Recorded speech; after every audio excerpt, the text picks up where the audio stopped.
Seu podcast, irmão? Seeking Growth. Fala, galera, tô começando aqui um podcast com o Axel do Seeking Growth. É um podcast aí sobre CrossFit, alta performance e depois tu vai disponibilizar isso pra gente, né, Axel? Claro, claro, rapidinho, Beleza. Tu tá breve, gravando a minha comentário. imagem ou vai ser só som? É só som. Tá gravando sua imagem, mas eu posto só o som. Beleza, então eu vou ficar olhando pra câmera aqui, eu não vou olhar pra tua cara só pra ter uma empatia maior aqui com a galera, já é? Suave, suave. Bom, primeiramente queria te agradecer, né, tio, Willi, pela oportunidade. Esse é o primeira entrevista que eu vou fazer com alguém totalmente fora do ramo do CrossFit. E já ser alguém tipo, tão grande, né, e significante no cenário nacional aí. É, é muito maneiro, tô até um pouco nervoso. Mas Relaxa. então, vamos lá. Eu não sei nem sei se todos os seus seguidores, né, já ouviram, até porque brasileiro ainda não tem muita cultura de podcast, né? Sim. E onde eu achei basicamente a base da sua vida foi no podcast com o Ryan, né? No Mundo Ryan. Me amarrei demais no episódio. Inclusive porque foi muito diferente, né? Porque foi um aluno meu, um aluno seu, né? Um brother meu que acompanhou o podcast que me introduziu a você e tal, até te mandou uma mensagem pra falar que eu queria gravar contigo. E aí ele mandou um perfilzinho seu, sabe? E daí, Aham. tipo, no perfilzinho veio assim, ele sempre teve grana e tal, não sei o quê. E aí no podcast eu vi uma parada completamente diferente. Eu falei, pô, eu acho que é interessante a gente tocar nesse ponto. Com certeza. Então, Tchuli, eu quero que você primeiramente faça aí breve, uma breve introdução do começo da sua vida, né? Até 10 anos de idade. Então, Axel, nossa identidade como adultos, ela vem muito daquilo que a gente viveu quando a gente era criança, né? E aí, por isso que é importante a gente contar. Meus pais se separaram, eu tinha 1 ano, e aí eu fiquei. Eles brigaram lá, fiquei sem ter contato com meu pai até eu ter 10 anos, né? E aí, nesse processo, até os 10 anos, cara, tinha muita porradaria mesmo entre minha mãe e meu pai.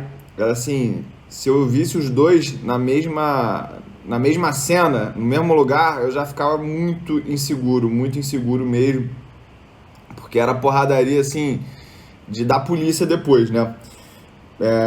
E aí, isso tudo criou uma insegurança muito forte. E quando você perde alguma coisa, você cria uma crença de escassez muito forte. Eu tinha essa crença de escassez e se refletia em tudo. Tanto que compulsão alimentar, não conseguia. Eu ganhava dinheiro, não conseguia gastar.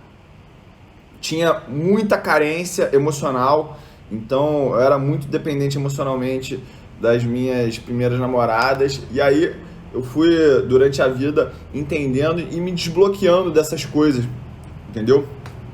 Só que quando eu fiz 10 anos, eu assumi essa responsabilidade aí de procurar meu pai e acabar com esse problema. E aí acabou, realmente. Depois teve mais outra briga da minha mãe com meu pai e a gente parou de se falar durante 2 anos também. Só que quando deu 13 para 14 anos, a gente já estava com uma maturidade maior. Por que eu falo a gente? Porque eu tenho um outro irmão, 1 ano mais velho, que ele viveu todos esses dramas também junto.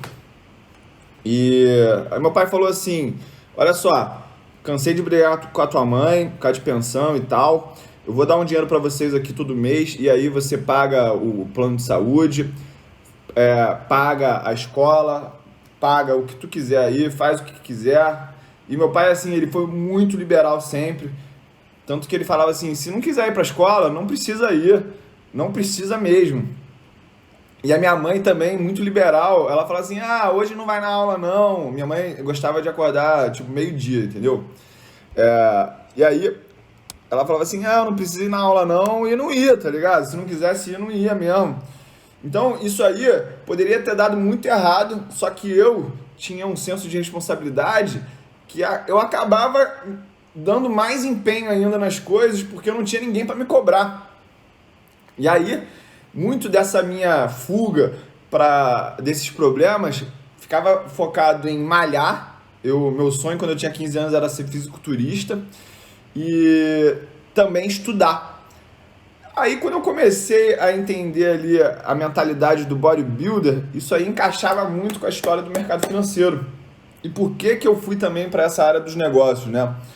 Meu pai é um empresário muito bem sucedido e como eu não tive esse contato com ele na infância e eu tinha muita carência, e eu admitia isso, essa carência, eu achava que se eu lesse sobre negócios, se eu lesse sobre empresas, eu teria assunto com ele.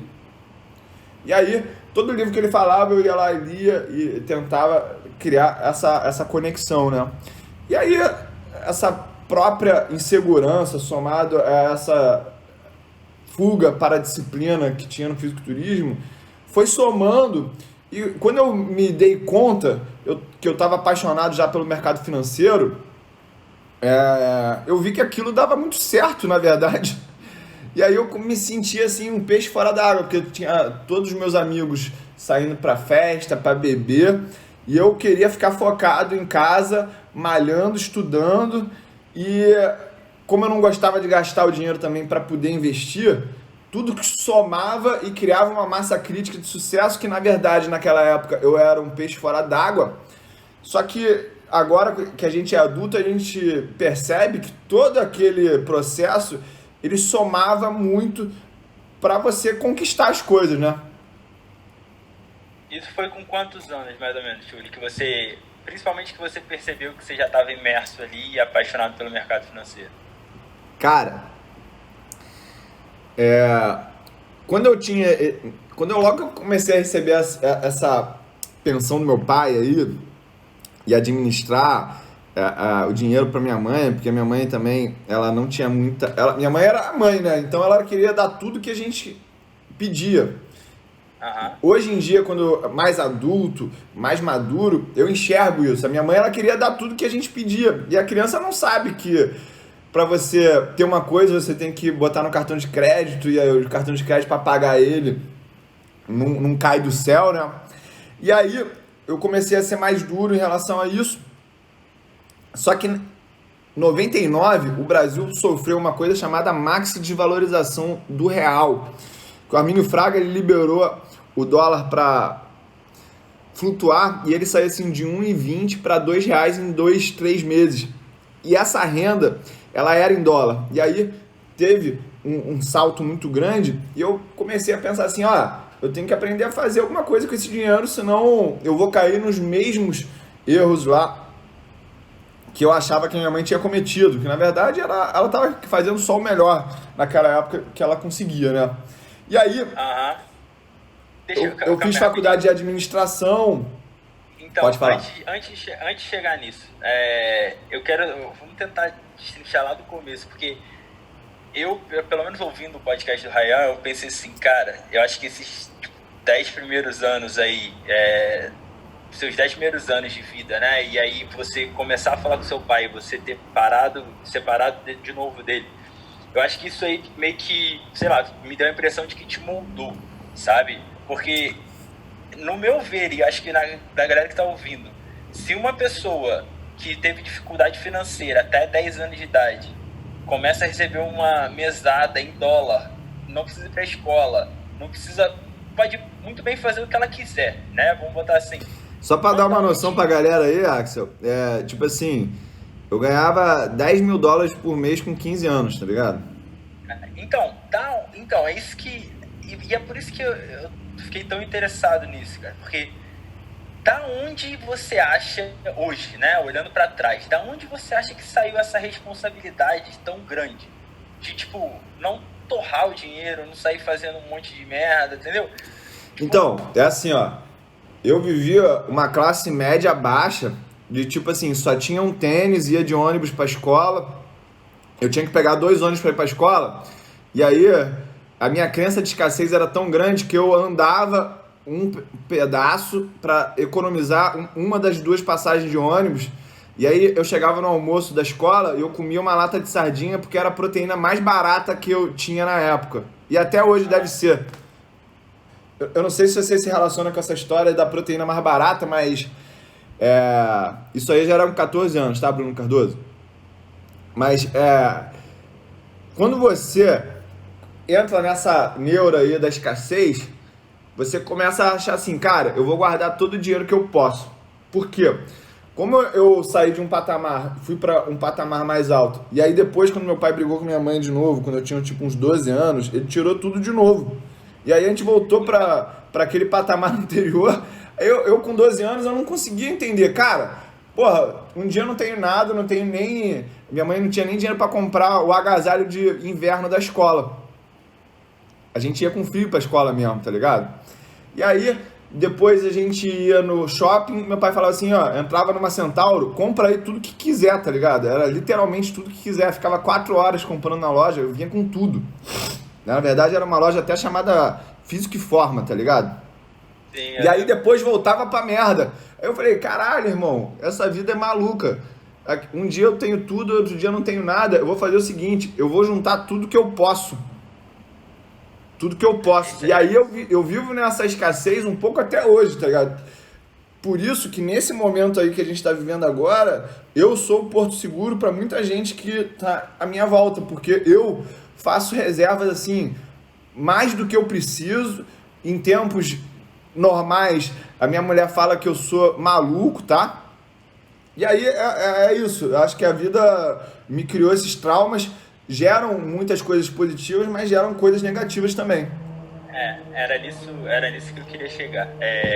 E daí, tipo, beleza, essa crença aí de escassez foi criada basicamente ali na interseção, né? Uhum. Você voltou a falar com seu pai, começou a ganhar mesada, parou de falar com seu pai de novo, daí, tipo, parou de ganhar mesada, aí na hora que voltou, meio que ia começar a estabilidade, mas você não sabia também, né, se ia ter essa estabilidade. Porque assim, infelizmente eu vivia numa situação que era o seguinte, eu tinha medo de a qualquer momento meu pai, ele virar e falar assim, não quero mais falar com vocês e voltar tudo ao que era o natural, tá ligado? Não ter nada. Pode parecer até um pouco maluco, mas essa insegurança minha, ela durou até eu ter, tipo assim, uns 23 anos, irmão. Entendi. Fudido, irado. Show. Então, com 15 anos, você já tava lá guardando seu dinheiro, já tava pensando o que você ia fazer com aquilo e tava começando no bodybuilding, né? Mas eu vi também que teve uma época que você ia zoar um pouco, ia beber, ou se isso era mais uma coisa que acontecia ali no recreio, ou era uma coisa que você fazia parte também? Não, isso aí, cara, só foi quando eu me formei no MBA só, depois eu tinha uns 24 anos, porque entre 17 e 23 anos eu tive uma namorada só, tá ligado? Daí eu era totalmente focado em estudar e fisiculturismo. Entendi. Não, então tá. Então chegou nessa... Foi o quê? 15 anos, mais ou menos, você começou o fisiculturismo?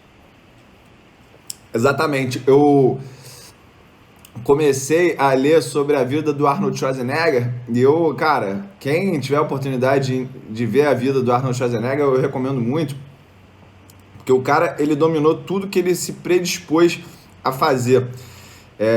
Foi o melhor fisiculturismo do mundo, foi o ator mais bem pago do mundo, foi o governador do estado mais importante dos Estados Unidos, só não tentou, acho que, ser presidente porque a legislação não permitia. Pô, o cara é brabo, tem uma rede de academia que vale mais de 1 bilhão, tudo que ele fez, ele foi bem sucedido. Foda, né? Quanto tempo você ficou nessa do fisiculturismo e já estudando o mercado também, né, ao mesmo tempo? Cara, acho que até uns 25 anos. Porque quando eu entendi que tinha que tomar anabolizante pra tu ser sinistro no fisiculturismo, o negócio meio que me deu desanimada, entendeu? Porque eu cheguei a ter 108 quilos, percentual de gordura de uns 7, 6%, só que depois daquilo ali não passava, irmão. Eu cheguei num platô que pelo menos eu não conseguia ultrapassar. Natural, né? Exatamente. E aí meio que desencanou nisso. Mas eu achei que tinha sido um pouco antes. Vamos voltar lá, vamos voltar para os investimentos, né? Então lá em 99 aconteceu a variação lá do dólar que você falou, e aí você viu que você precisava fazer alguma coisa com dinheiro, né? Sim. Então, o que você decidiu naquela época fazer com dinheiro? Então, naquela época, existia uma coisa que era muito mais comum, que hoje em dia não existe, chamada o penhor da Caixa Econômica. Então, todo mundo que tinha joias ia lá na Caixa Econômica. Vamos dizer que eu tinha 10 mil reais em joias só para facilitar as contas. Aí a Caixa Econômica, ela te adiantava 4 mil reais, ou seja, gerava uma desvalorização naquelas joias e te pagava um dinheiro e tu pagava uns juros em cima daquele empréstimo e aquelas joias, elas ficavam em garantia. Minha mãe fazia muito isso, ela tinha umas amigas também que faziam muito isso.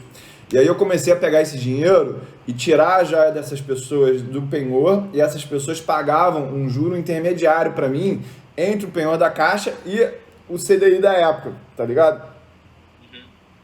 Isso aí foi onde eu aprendi a dinâmica das taxas. Eu entendi que pouco importa se tu tá ganhando dinheiro com a bolsa, com a renda fixa, com essa, entre aspas, agiotagem aí, o importante era você ter taxas, né? E aí eu comecei a ganhar dinheiro com isso, até que eu entendi que aquilo tinha um limite, tá? Tinha um limite emocional e tinha um limite financeiro. O limite emocional era justamente você ter que lidar com o drama das pessoas, isso aí te desgasta emocionalmente com o tempo. E o limite financeiro é porque acabou o número de pessoas que eu conhecia que fazia isso e eu tinha que botar o dinheiro para trabalhar numa escala maior.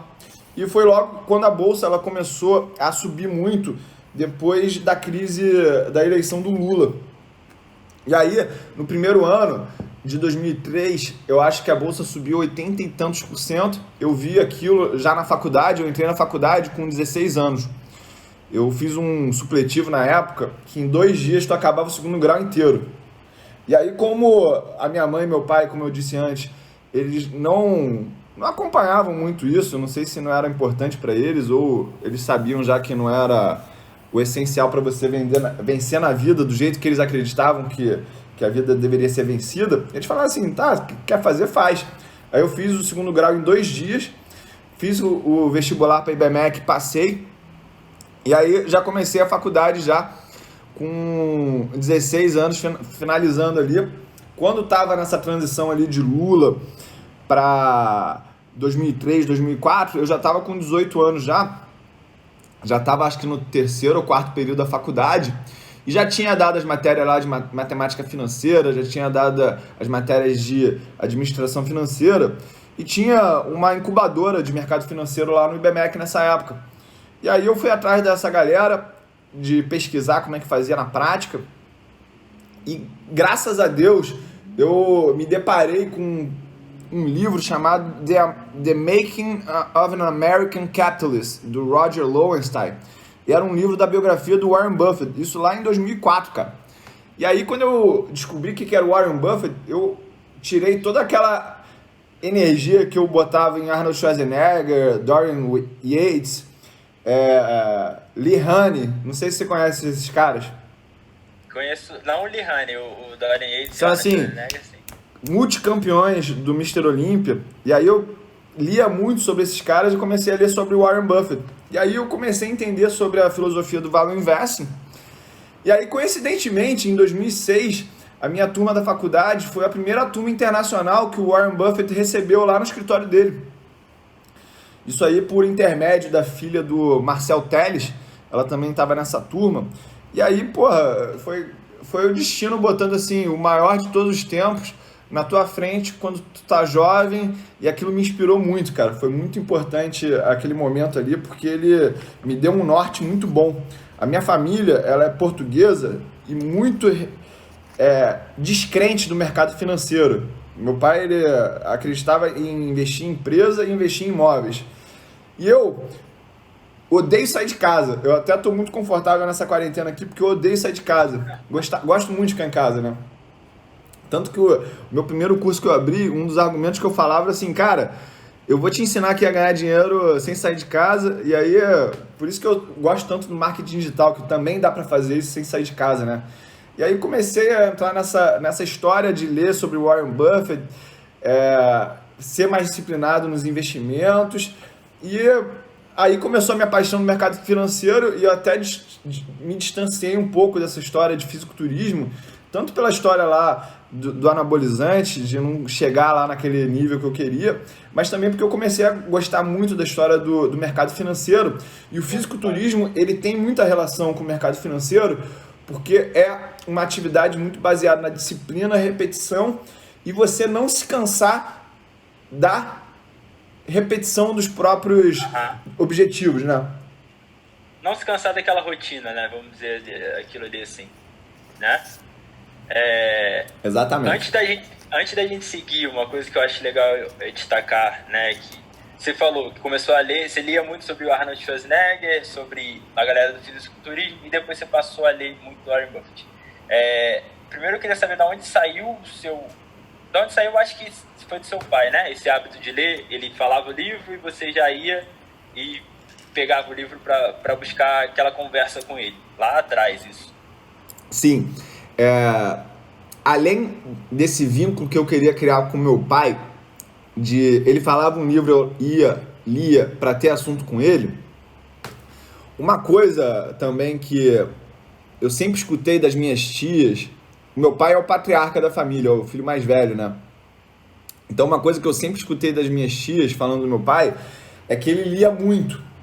Meu pai, quando ele não tinha dinheiro, ele lia o dicionário, era nesse nível. Tanto que ele, quando ele estava assim, mais ativo mentalmente, ele está com 80 anos hoje, ele adorava falar das palavras, sobre as palavras, né? E ele gostava de botar isso muito nos discursos dele. Então, eu sempre tive admiração por quem lia muito. E meu pai lia muito, então acho que eu meio que, querendo um pouco dessa aprovação dele, criei esse hábito de ler muito. E aí eu morava, tu é do Rio, né? Eu morava nessa época num bairro chamado Recreio. E eu malhava num bairro chamado Barra. De ônibus, durava 50 minutos esse deslocamento, né? E aí, desde então, eu comecei a ter o hábito de ir lendo para academia. Então eu sempre investi o meu tempo ocioso, né, na leitura, para nunca ficar sem fazer nada, entendeu? E aí, nessa época era basicamente sobre fisiculturismo que você lia? Ou você já lia sobre... Fisiculturismo, biografia, um livro que meu pai ele sempre falou muito pra gente ler era o Como Fazer Amigos e Influenciar Pessoas. Então eu aprendi também desde cedo que os livros eles não são a única maneira que você pode aprender. Você pode aprender também conversando com as pessoas, só que você tem que estar de verdade interessado na história do outro. Não adianta nada você conversar com alguém sem estar escutando. Isso aí desenvolveu uma característica em mim também, Axel, que assim, eu sou Master Coach também, além de investidor. Isso aí é tudo para reforçar a minha atividade como investidor. Eu tenho a capacidade das pessoas se abrirem para mim, que assim, eu tô conversando meia hora com a pessoa, daqui a pouco a pessoa tá contando os segredos dela que ela nunca contou pra ninguém. E eu só tô ali olhando no olho dela e sendo empático, entendeu? Porque hoje isso tá faltando muito hoje, né, cara? A real é essa, né? A gente tá com um déficit muito grande de interesse no próximo, de atenção, de olhar no olho, né? Isso aí tá em escassez no momento. Exatamente. Então, se você pega uma pessoa que tá sem esse contato e você dá esse contato pra ela, ela só te abraça, né? Vamos dizer assim. Daí você, nessa época, foi da academia, né? Aí lá no podcast também eu vi que você transferiu isso para a época da faculdade, né? Que era um translado maior ainda, né? 1h30, quase 2 horas você demorava para chegar no IBMEC. Exatamente. Para sair do Recreio e chegar lá no IBMEC, que era no centro na época, era tipo 44 quilômetros. Isso demorava tipo 1h30. E aí era 1h30 para ir e para voltar. Todo esse tempo aí eu investia em ler. Hoje em dia eu usaria audiobook, né? Mas na época era livro mesmo. Então onde você tirava suas recomendações de livro?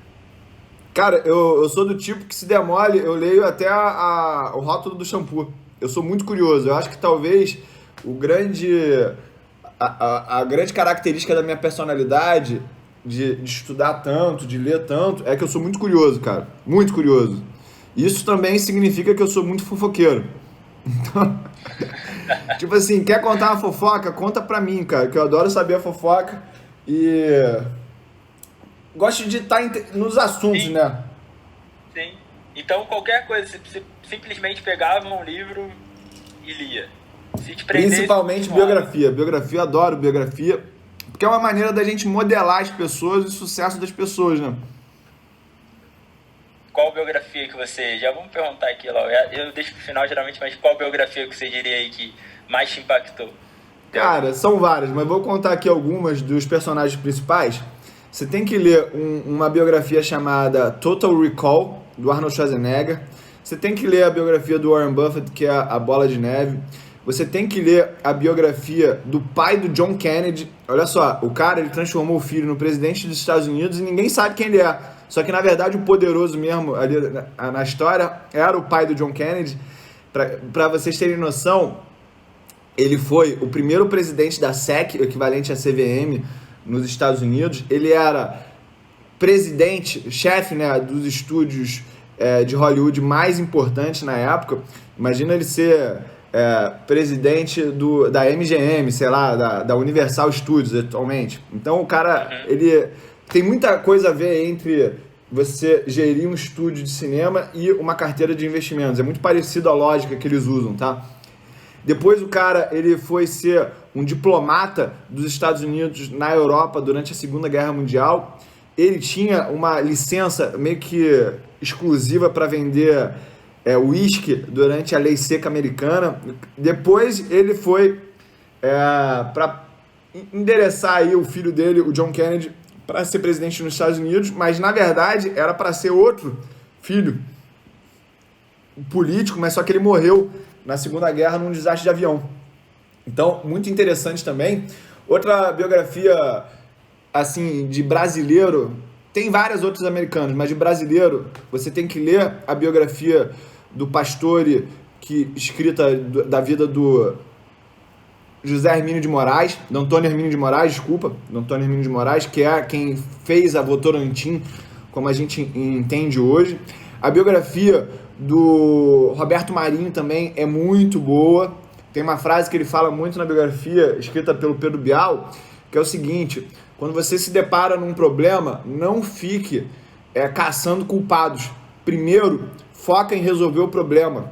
Quando você ficar caçando culpados, as pessoas se escondem porque elas têm medo de ser repreendidas. Quando você cria essa cultura de caçar o culpado, você esconde o problema, você evita que as pessoas elas venham com o problema para você. Foi muito bom essa biografia aí. Tem várias outras, cara.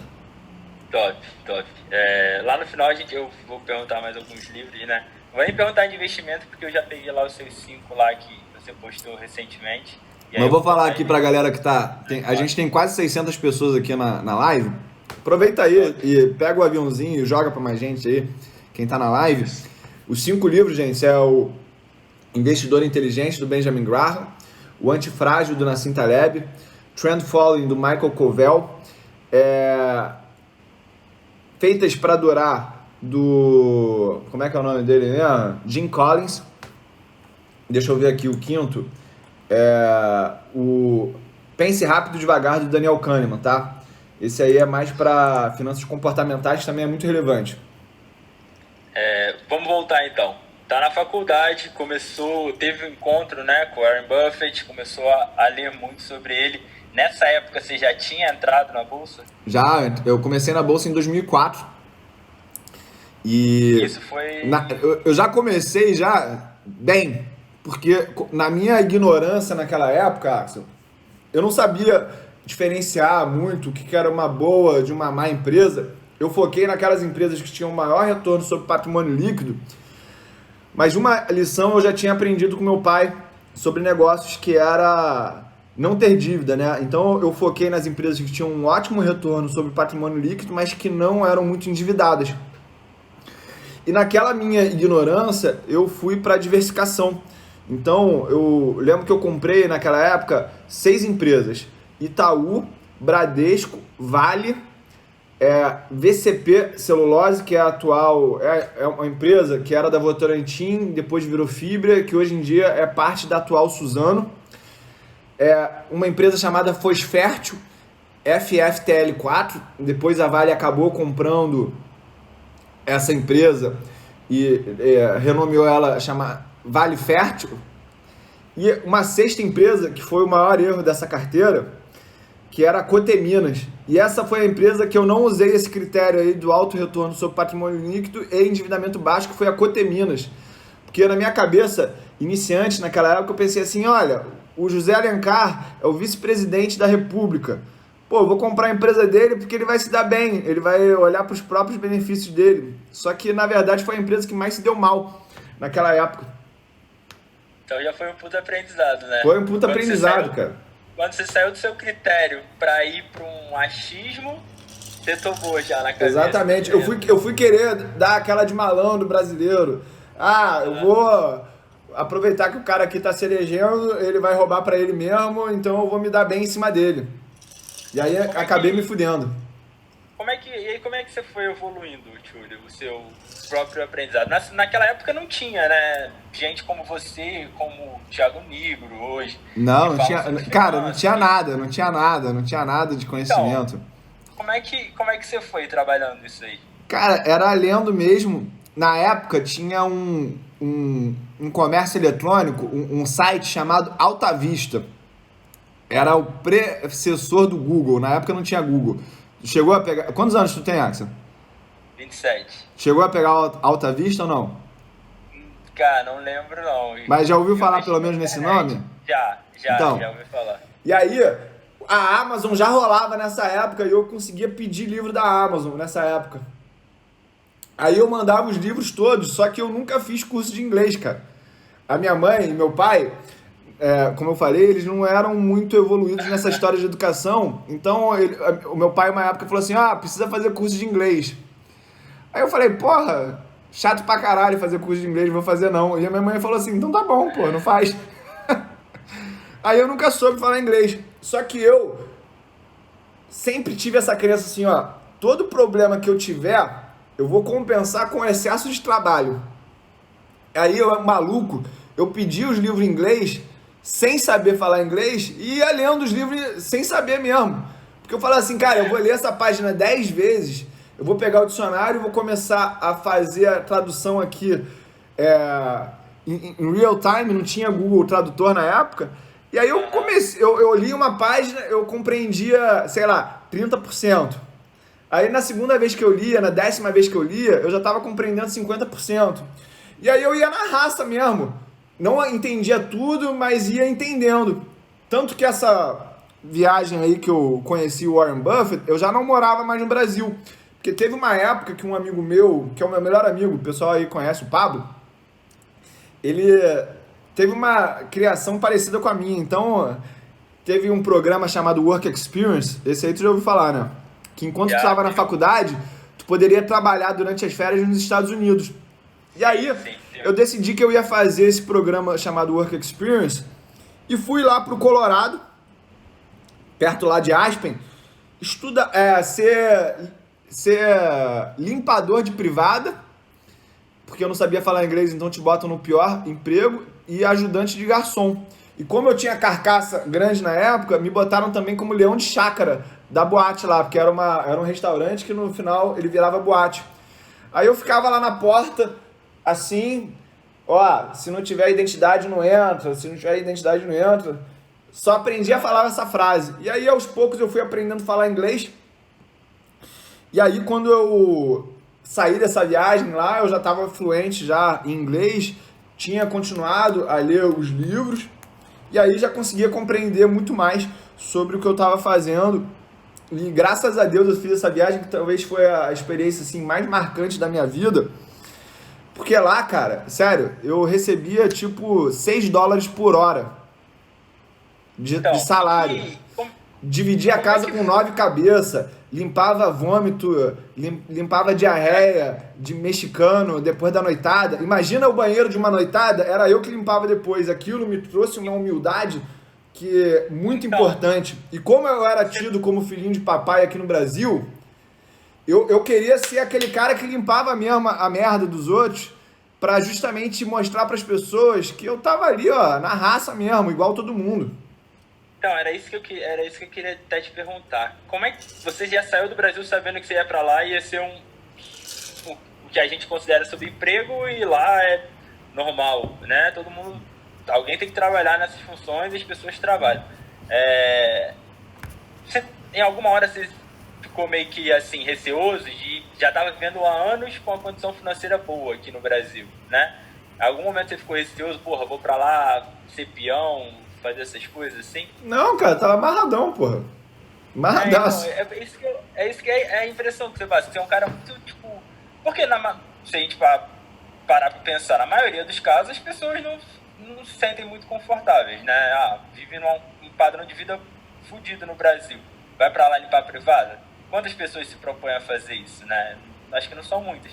Por isso que eu acho que aquela sua base lá foi tão importante, sabe? Que aí você tem esse jeito, assim, de tipo... Exatamente, cara. Eu aprendi desde o começo que o que importa são as pessoas que estão ao teu lado, né? E aí os meus amigos, Axel, eles não são os milionários, são aqueles meus mesmos amigos de quando eu tava na dureza. Então, eu nunca deixei que o dinheiro fosse uma coisa que me afastasse das pessoas. Eu sempre me adaptei aos meus amigos e não exigi que eles se adaptassem a mim, entendeu? Top. Muito bom isso, né? E tem uma frase também que eu gosto muito, que é a seguinte, cara.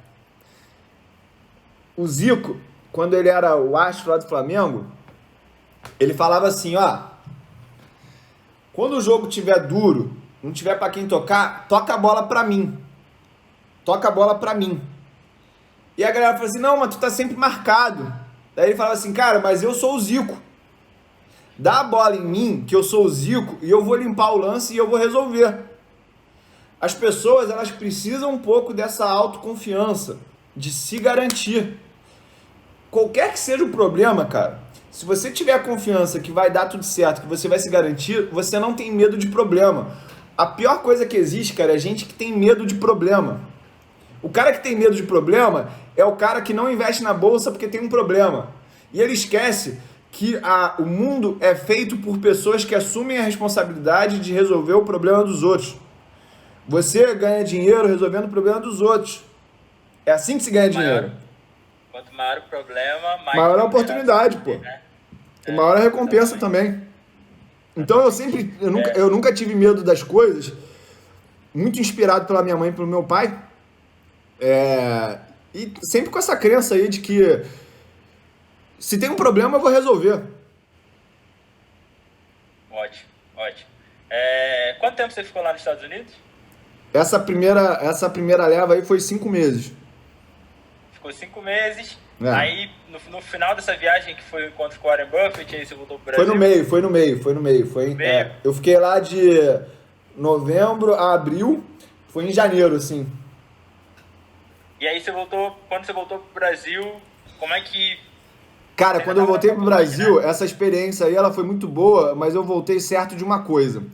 Eu nunca mais vou depender do meu trabalho braçal para sobreviver. Porque, assim, essa viagem foi muito boa, cara, mas assim, eu ficava 20 dias, 20 dias, assim, direto, trabalhando 12, 14 horas, porque se eu não trabalhasse 20 dias direto, 14 horas, eu não ia ter mesmo como sobreviver, tá ligado? Então não tinha alternativa, porque eu não trouxe o dinheiro que eu tinha no Brasil para essa viagem. Eu fui lá igual meus amigos que tinham que sobreviver. E aí eu falei, cara, essa história de trabalhar 14 horas por dia, braçal, limpando o chão, limpando privada, isso aí não é vida não, cara. Eu não nasci pra ser escravo, não. Eu nasci pra vencer. Eu vim nessa vida pra vencer. E aí eu entendi que eu tinha que focar no mercado financeiro, porque o mercado financeiro me daria essa oportunidade de ganhar dinheiro sem ter que ter a labuta braçal, que é desgastante pra cacete, cara. Eu fiquei um tempo nos Estados Unidos também, né? Trabalhei de peão, eu voltei de lá com a mesma... Eu trabalhava com um mexicano que entrava ilegal lá nos Estados Unidos. É assim, as histórias são tão cabulosas que é o seguinte, os caras contavam que eles se empilhavam dentro de um caminhão para caber mais gente. Os mexicanos que entram ilegal nos Estados Unidos, os caras, assim, não tem folga. É 12 horas todo dia, o tempo todo. Tinha um cara lá que ele tava 2 anos na estação de esqui, ele nunca tinha ido na estação. Ele só trabalhou. Aí a gente decidiu um dia levar ele para conhecer a estação de esqui, o cara chorou. A situação desses caras é tão pesada. Eu vou contar aqui mais 2 casos só para dar o exemplo pra galera. Você é tão escória da sociedade e a gente não percebe isso. Teve um dia lá que teve uma festa de Réveillon que um cara fechou esse restaurante que eu trabalhava e ele falou assim, eu não quero nenhum latino ou nenhum negro trabalhando pra mim no dia do Réveillon porque eu não quero ter contato com eles. É foda. Eu acho que o meu pai ele deveria ter mais condição financeira do que esse vagabundo aí que falou isso. Mas eu tava numa situação ali de ser minoria latino e fui discriminado. Eu senti na pele o que muita gente deve sofrer no Brasil naquele momento. E aquilo me deu um senso de humanidade que talvez foi a lição mais importante. Tanto que passou já mais de 13 anos, eu lembro disso muito vivo, né? Lembra? E outra coisa que eu aprendi nesse momento ali, cara, é o seguinte. Esses mexicanos, cara, eles eram tão discriminados que nenhuma mulher quer ter contato com eles. Aí os caras, eles bebem pra caramba, pra ficar doidão, e aí eles fingem que estão tão doidões pra ter uma relação homossexual, tamanha carência dos caras. Eu contando aqui parece que é mentira, mas tinha um cara lá que ele falava assim, cara, às vezes eu bebo muito pra perder um pouco da noção. E tem relação homossexual com outras pessoas mesmo. Tamanha é a carência que o cara sente. Porque, assim, nenhuma mulher quer dar atenção para esses caras. Tamanho, assim, é o vale do status social que um imigrante legal que trabalha como limpando restaurante vive. É uma realidade que a maioria de nós não faz a... Pô, tu não tem noção, tá ligado? Aí você voltou pro Brasil com essa cabeça, né? Quais foram as suas primeiras atitudes assim que você chegou aqui? A primeira atitude que eu fiz, eu parei de pensar no mercado financeiro como um hobby e eu entendi que aquilo tinha que ser a minha profissão mesmo. Eu vejo pelas pessoas que falam comigo no Instagram, eu vou brincar com ações, eu vou botar esse dinheiro para perder. Cara, você tem que valorizar o teu dinheiro. Você tem que valorizar o teu esforço. Dinheiro igual esforço. Se você usa uma linguagem de que aquilo ali é um jogo, é uma brincadeira, aquele dinheiro pode perder, você já está perdido. Você tem que valorizar o teu dinheiro como se cada real fosse importante. Então não existe história de dinheiro para perder. Você veio nessa vida para ser vencedor. Então seja vencedor em tudo que você se predispõe a fazer. Tem um livro muito bom também, a biografia do A.G. Lafley. Esse cara era CEO e chairman da Procter & Gamble. Para quem não sabe, a Procter & Gamble tem mais de 50 marcas que faturam $1 bilhão, $1 bilhão por ano. E aí esse cara, o nome do livro chama-se Jogue para Vencer. Tudo que você fizer na tua vida, jogue para vencer. Não entre com meia vontade. Quando você entra com meia intenção, você já está derrotado. Porque tem alguém do outro lado, alguém que está competindo com você, que está dando a vida. Porque é tudo que ela tem e é tudo que importa para ela. Então sempre jogue para vencer. Para mostrar claramente a diferença, né? Como é que era a sua relação com o mercado financeiro antes de você ir para os Estados Unidos? E como é que se tornou depois de você ir para os Estados Unidos? Nas suas ações, na sua rotina? Eu tratava como hobby, entendeu? Eu tratava assim, é mais uma coisa que eu faço. E aí quando voltou... É isso, trabalho, é a minha vida, é a minha profissão. E aí quando você engata nessa mentalidade de que isso aqui é sério, isso aqui não é brincadeira, cara, você se dedica com um outro afinco, você gerencia o teu risco de maneira séria. Isso aí é uma coisa que as pessoas levam muito na brincadeira, o gerenciamento de risco, e eu já falei, gerenciar risco é a coisa mais importante que um investidor sério tem para fazer. O retorno, ele é consequência de um gerenciamento sério de risco profissional. E aí, quantos anos você ficou nisso, Júlio? Porque aí chegou nisso e foi isso durante bastante tempo, né? Ah, tá até agora, pô. Não, eu sei, mas tipo, não. Mas agora você entrou no mercado digital, no marketing digital, sim. entrou. Aí, Entendeu? depois de um tempo, logo depois, uns amigos da faculdade, eles abriram um escritório de agente autônomo, né? Nessa época, não era o modelo que é hoje em dia, onde você só pode se afiliar a uma corretora que o que domina atualmente é a XP. Antigamente, um agente autônomo, ele poderia se afiliar a várias corretoras ao mesmo tempo. E aí eles precisavam de alguém que fizesse a conversa com os clientes em relação à qualidade dos ativos. E aí, como eu sempre adorei essa história de análise, eu era a pessoa que fazia esse meio de campo entre o agente autônomo e o cliente, explicando a característica das empresas. Entendi. Só que nesse momento eu percebi o grande conflito de interesse que existe entre o agente autônomo e o cliente. E aqui eu não estou falando mal de agente autônomo, não. Respeito muito a profissão, acho que ela tem muito valor. E é aí que está a diferença entre o bom agente autônomo e o mau agente autônomo. Para quem não sabe, o agente autônomo, ele é o corretor que faz a intermediação entre a corretora e o cliente final. É como se fosse corretor de imóvel, só que é o corretor de ações, tá? Ele não pode indicar, mas ele pode explicar os produtos.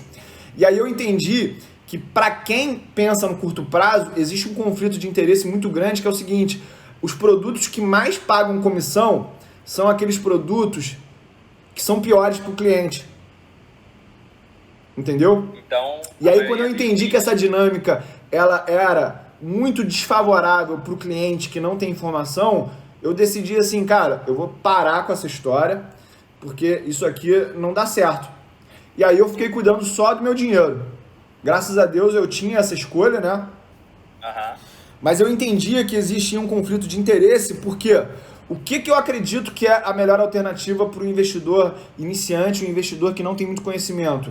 Ele comprar letras financeiras do Tesouro, que é o Tesouro Selic, que paga uma comissão muito baixa para agente autônomo, e ele comprar ETFs e não tradear, ou seja, não ficar nessa história de compra e vende. E também paga muito pouca comissão, paga muito pouca corretagem.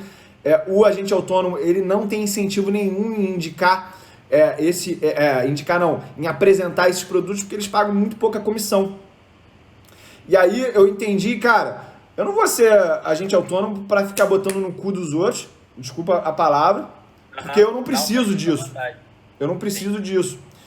Então, E aí eu entendi que o único caminho que eu tinha para gerar valor mesmo era através da educação, porque através da educação eu posso falar o que eu acredito e aí o cara ele faz o que quiser. É por isso que eu sou o único aí que bate na tecla de que investir em fundo que paga 2% de taxa de administração e 20% de performance é a maior sacanagem que existe. E aqui eu não estou falando mal de ninguém especificamente, só que quando você ganha, quando o mercado está subindo, você divide o teu lucro em 20% com o gestor do fundo, e quando ele toma essa pica de perder 30%, 40%, 50%, você continua pagando os 2% de taxa de administração. Essa é a famosa sociedade cuíca. Tu conhece a sociedade cuíca, né? Sociedade, como é que é essa? Sociedade cuíca é onde alguém entra com o cu e outro com a pica. Tá ligado?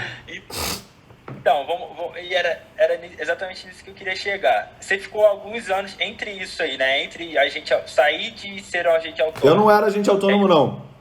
Não, você eu trabalhava numa empresa que era agente autônomo. Você trabalhava na empresa que era agente autônomo. Aí você saiu disso e começou a lidar só com o seu próprio dinheiro. Exatamente. Durante alguns anos. Exatamente. Durante alguns anos, né? Uhum.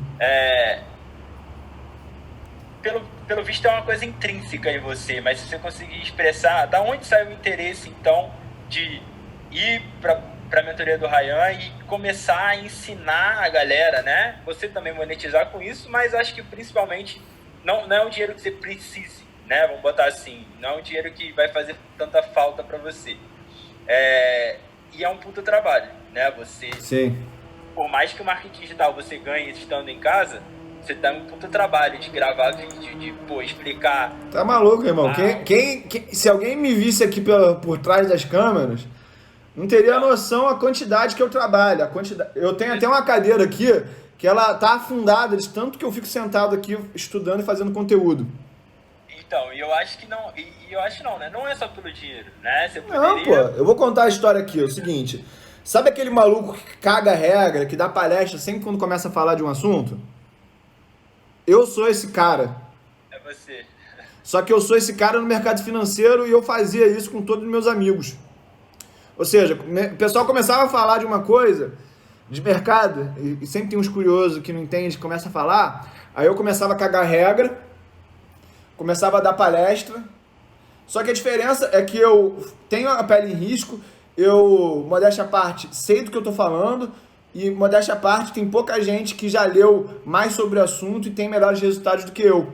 Então as pessoas eram obrigadas a escutar mesmo. Só que teve um momento que eu comecei a falar com tanta intensidade disso, que os meus melhores amigos falaram assim, caralho, irmão, não aguento mais escutar tu falando disso. Vai falar na internet, vai falar na internet. E eu fazia um curso com o Fábio Figueiredo, que é um dos analistas técnicos aí que eu mais respeito no Brasil. Para mim é o melhor analista técnico do Brasil. Sobre análise técnica. Eu não entendo somente sobre análise fundamentalista, não. Eu entendo muito sobre análise técnica e ganho muito dinheiro com isso. Só que é um assunto que eu não quero falar muito porque vai ter que tirar o foco do canal, que eu acredito que é a análise fundamentalista, tá? E aí eu me destacava muito nessa turma e o Fabinho, no dia 14 de fevereiro de 2018, ele falou assim, cara, vamos fazer uma entrevista contigo, porque tu se destaca muito aqui no curso e eu quero que as pessoas entendam a tua visão sobre o mercado. Aí eu fiz essa entrevista com o Fábio Figueiredo e a parada explodiu, cara. Deu assim uns 2.000 views de um dia pro outro. Eu nunca tinha falado na internet. E aí esse dia, cara, foi o dia que eu entendi realmente para que eu tinha vindo nesse mundo.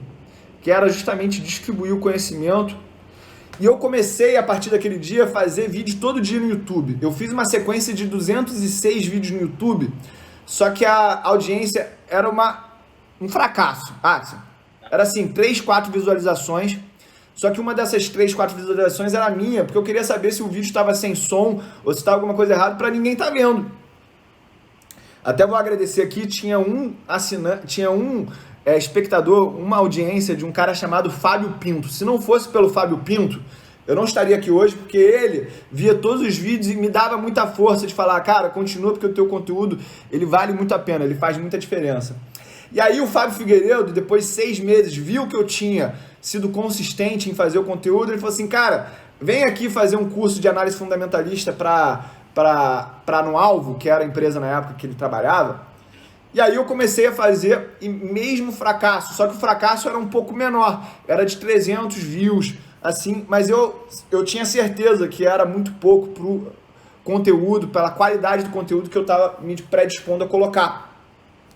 E aí eu fui atrás de saber como melhorar. Coincidentemente, olha como é que a vida, ela te põe no caminho da vitória caso você nunca desista, né? Um amigo meu tinha comprado a mentoria do Ryan por R$400 e ele não tinha feito ainda a mentoria do Ryan. E ele falou assim, cara, a mentoria do Ryan já tá R$1.200. Eu falei, cara, tu não quer fazer um negócio comigo? Eu te pago R$800, tu ganha 100% no dinheiro que tu botou na mentoria do Ryan e eu economizo R$400 da mentoria do Ryan, que ele tá cobrando 1.200 já. A gente fez um story pro Ryan, perguntando se podia fazer isso, só que eu chamei ele de Ryan. Na época ele já me mandou pra puta que pariu, só que eu, na humildade de não saber nada, engoli aquele vai pra puta que pariu a seco. Falei, cara, eu preciso aprender. Entendi que talvez fosse do personagem dele. Botei o meu rabinho entre as pernas e fui aprender com toda a humildade o que era marketing digital.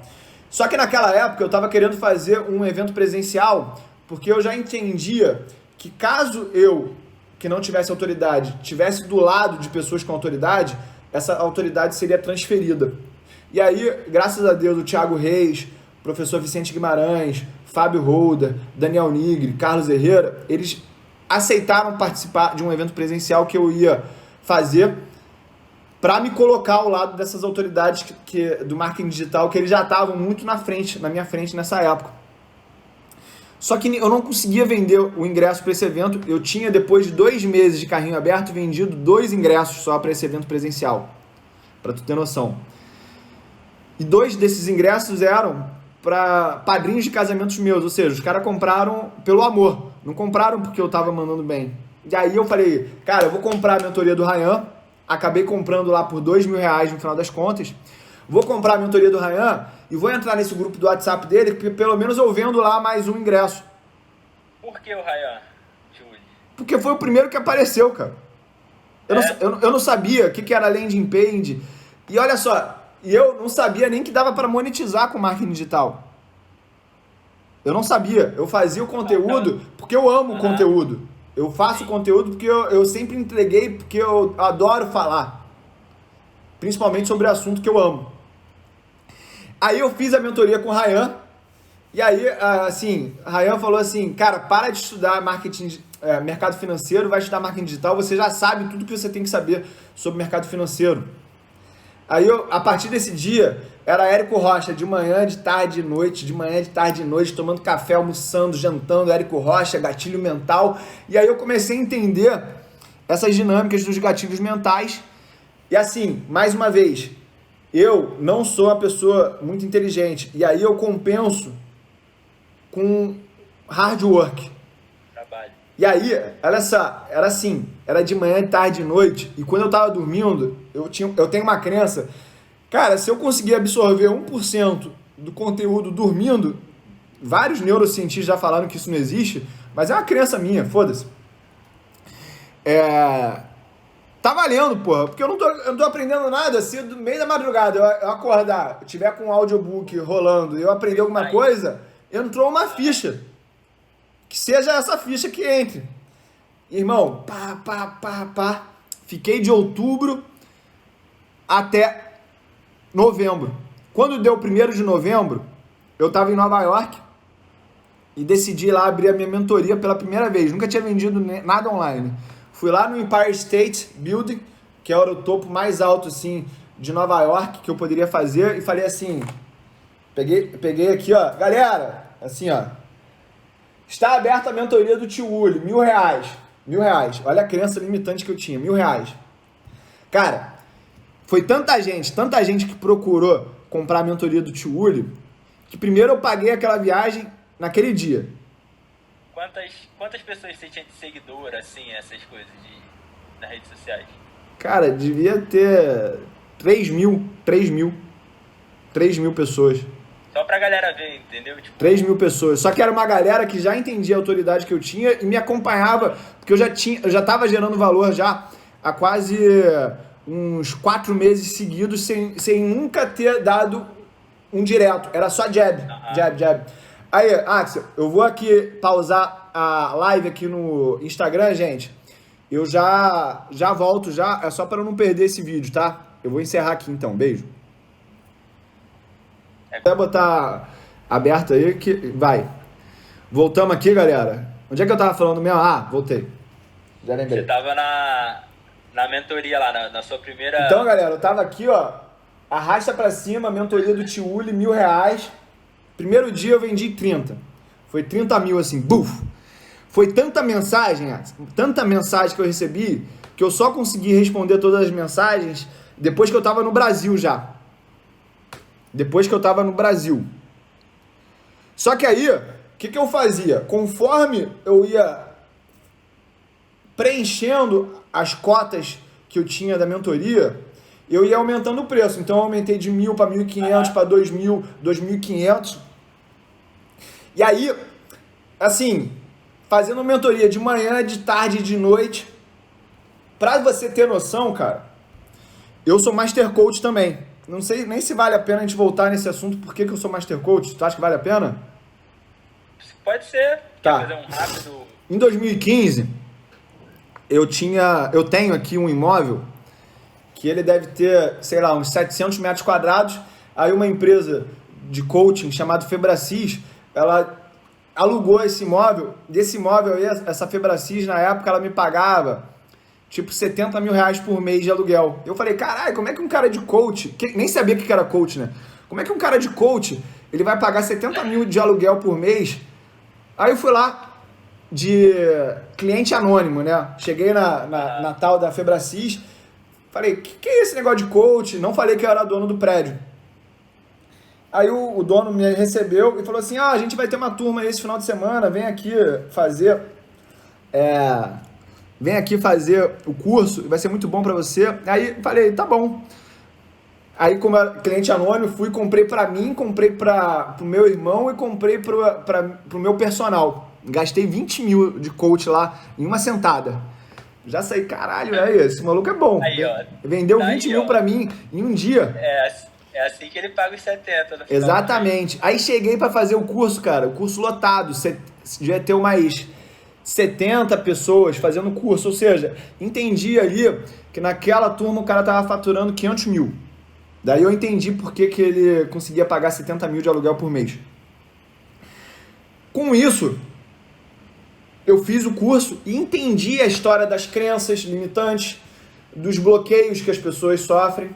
E eu entendi os meus bloqueios. Trabalhei isso.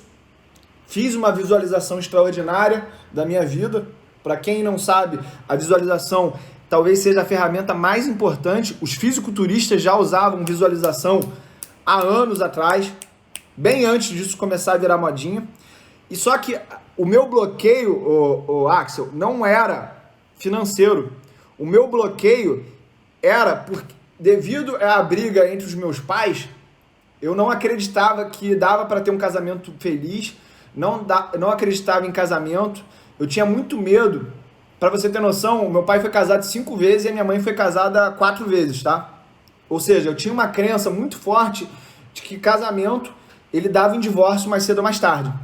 Então a minha visualização, quando eu fiz o coach, o Master Coach, e a programação neurolinguística, porque assim, quando eu entro num assunto, eu entro pesado, fiz todos os programas, eu entendi que a minha crença limitante era de que você não poderia ter uma vida completa, uma vida sistêmica. Eu acreditava que você teria que abrir mão do teu casamento para ser feliz nas outras áreas. Então a minha visualização naquela época era casar e ter 2 filhos. Graças a Deus eu casei com a minha esposa, que assim, meu casamento é tudo aquilo que eu não imaginava. A minha mulher, assim, é uma pessoa muito fora de série, talvez seja a maior sociedade da minha vida. E eu tinha, assim, uma mentalidade também, que eu tô há 8 anos com ela, eu tinha uma mentalidade que a vida sexual ia declinando com o passar do tempo. Pelo contrário, hoje em dia, o melhor sexo que eu vivo é hoje em dia com a minha mulher, porque a gente tem intimidade, tem um monte de coisa que no início do relacionamento você não tem. Só que no meio desse processo de coaching, você tem que fazer o chamado pro bono, que é você atender as pessoas de graça, né? E aí eu fiz mais de 500 horas de coaching com as pessoas, só que as pessoas, Axel, elas marcavam comigo e me deixavam na mão, me davam um bolo.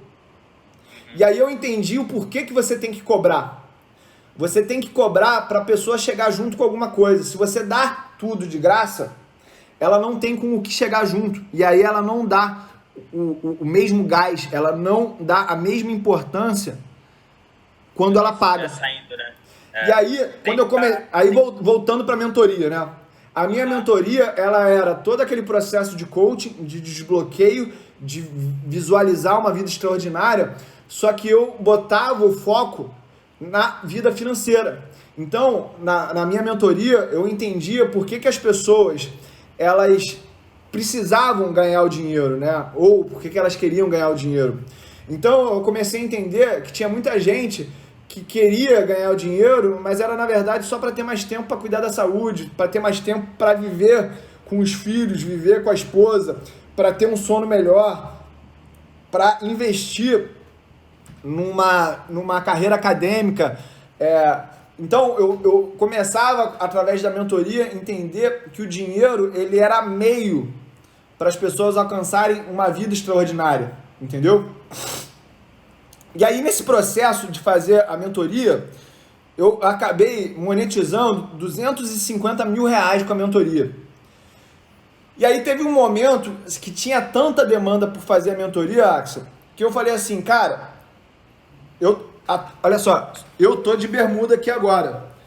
Só que essas mentorias que eu fazia de cueca. Botava a camisa social em cima e ficava de cueca aqui embaixo, que eu adoro ficar em casa. E aí, cara, eu falei assim, cara, quanto que custaria para eu deixar uma pessoa entrar aqui na minha casa? Falei assim... Caralho, pode crer. Porque eu queria fazer de cueca. Se a pessoa viesse na minha casa, eu teria que botar uma calça. Aí eu falei assim, cara, eu vou falar que o presencial vai ser R$5 mil e para fazer via Skype R$2.500. Mas assim, só pra ver, só pra pessoa não querer fazer presencial mesmo. Só que aí quando eu comecei a abrir pro presencial, irmão, todo mundo aqui. Aí eu fiz o primeiro gatilho de ancoragem, que eu ancorava o presencial por 5 mil, e aí o Skype por 2.500 parecia barato. Ou seja, aumentou a demanda pelo Skype, só que tinha uns caras que queriam estar comigo presencialmente. Ou seja... Aí, cara, olha só o que começou a acontecer. Essa galera de 5 mil começou a elevar muito o nível. E aí teve uma hora que eu comecei a fazer a mentoria só para médicos ou para quem tinha mestrado ou doutorado. E aí começou a vir uns caras assim, formado em Harvard, formado no MIT, querer fazer a mentoria comigo. Tinha alguma coisa específica de médicos ou doutorado, mestrado, ou era só mais uma maneira de você limitar quem podia participar? Era específico porque a demanda era tão grande que eu queria filtrar. Quando você filtra, a demanda aumenta ainda mais. Eu li um livro de um cara formado em Harvard que ele falou o seguinte: 99% das pessoas que entram em Harvard se formam. Ou seja, o difícil não é Harvard, o difícil é entrar em Harvard. Por isso que eu criei uma barreira para as pessoas entrarem em mentoria, porque aí elas falavam assim, não é para qualquer um. Então você cria ainda mais escassez. E por que os médicos? Porque o médico, ele trabalha muito, o médico, ele acredita na educação, o médico ganha muito dinheiro, e desde que o Warren Buffett começou a gerenciar dinheiro de terceiros, que ele já focava em médicos. Foi um médico que apresentou o Warren Buffett para o Charlie Munger, para você ter noção. E esse problema ele persiste até hoje. O médico ele cuida de todo mundo menos dele. E aí eu comecei a trabalhar justamente nesse grupo, porque esse grupo é o que mais precisa de ajuda financeira. Os caras ganham muito dinheiro, mas eles não sabem o que fazer com o dinheiro. E aí quando eu trazia essa ferramenta de vida sistêmica, ou seja, vida equilibrada, com o que fazer com o dinheiro, cara, o produto ele engajou muito, ele deu muito certo, tanto que eu tô colhendo, as pessoas que fizeram a mentoria comigo, elas estão colhendo o resultado agora, porque na mentoria eu detalhava a história de ter o caixa, de diversificar, de não ir na empolgação no mercado, de querer ficar rico, sempre ter a reserva de segurança, a reserva de emergência, entendeu? E aí o negócio começou a tracionar de uma maneira que eu estava uma vez voltando do aeroporto e passei na frente do Copacabana Palace e sem saber o que ia falar, falei assim pro cara do Uber, me deixa aqui no Copacabana Palace. E aí comecei a pegar o telefone e dar a volta em volta da piscina do Copacabana Palace, pensando, cara, eu preciso vender alguma coisa nesse Copacabana Palace. Preciso vender. Comecei a dar a volta nem sabendo o que ia vender. E eu comecei a falar assim, tu conhece a história do dono do Copacabana Palace? Não. Jorge Guinle, lê essa biografia, todo mundo aí que está escutando, lê essa biografia porque é muito importante. Esse cara, ele era o maior playboy que existia no mundo, talvez. Ele trazia companhias de violino da França de avião particular para tocar por uma mulher que ele estava querendo pegar particular, era nesse nível. Tá duro. Ele trazia o pessoal de Hollywood, Howard Hughes, o aviador, também lê esse livro que é importante, Aristóteles Onassis. Esses caras eram os caras mais ricos do mundo, andavam com as estrelas de cinema. Esse cara andava com essa galera. Só que ele gastou todo o dinheiro, porque ele se programou para gastar o dinheiro até 80 anos, 70 e poucos anos, só que ele viveu até os 89. Ele acabou morando de favor no Copacabana Palace, porque ele não tinha mais dinheiro. E aí, sabendo dessa história, eu comecei a dar a volta na piscina ali do Copacabana Palace e falei, cara, é isso. Daí eu comecei a fazer um discurso, é o seguinte: se você receber um dinheiro muito grande e não sabe o que fazer, se você tem uma responsabilidade e não quer desperdiçar essa oportunidade porque não sabe o que fazer com o dinheiro, vem fazer a mentoria Palace com o Tio Uli. E assim, joguei um preço de 10 mil reais. Nesse preço de 10 mil reais, eu ia pagar a diária pro cara dormir no hotel. A diária era R$ 1.500, eu acho. Eu ia jantar com ele no restaurante do hotel, que é o melhor restaurante do Rio, Estrela Michelin. Ia pagar a conta. Esse jantar ia custar mais R$ 1.000, ou seja, R$ 2.000. R$ 2.500 seria o custo para mim. O cara poderia gozar um dia inteiro no melhor restaurante e no melhor hotel do Rio. E ainda ia sobrar R$ 7.500 no meu bolso. Ou seja, eu aumentei o ticket, aumentei o nível do cara que fazia a mentoria, aumentei quanto eu ia ganhar, e o cara via também um grande valor naquilo, porque ele ia gozar do hotel, ia ter a mentoria direto comigo, numa situação totalmente diferente. Não ia ser pelo Skype, não ia vir aqui em casa, a gente ia fazer a mentoria do melhor restaurante da cidade, no melhor hotel da cidade. E aí, por incrível que pareça, cara, eu falei isso, meia hora depois eu já tinha vendido 2 mentorias de 10 mil reais. Pica. E aí eu tava, naquele mesmo momento, realizando um sonho. Porque o meu sonho era o seguinte: pô, eu queria que as pessoas pagassem para eu jantar num lugar top, para eu me hospedar num lugar top. E aí o meu over delivery era passar o dia inteiro com o cara no hotel, tá ligado? Sim. Aí, pô, tava lá no Fazano, depois eu fiz a mentoria Fazano também. Aí então o cara pagava para eu ficar na piscina do Fazano, para ficar no Copacabana Palace, na piscina com ele, falando de um assunto que eu já amo, que é mercado financeiro. E esses caras que pagaram isso eram empresários fudidos, tá ligado? Era empresário top. Então o network foi lá em cima. E aí, pra passar aqui essa história, pra gente pular já, aí o passo seguinte foi o seguinte: um cara lá do Mastermind do Ryan, chama-se Gabriel Trindade, um professor de matemática, ele inventou a história de monetizar o Close Friends.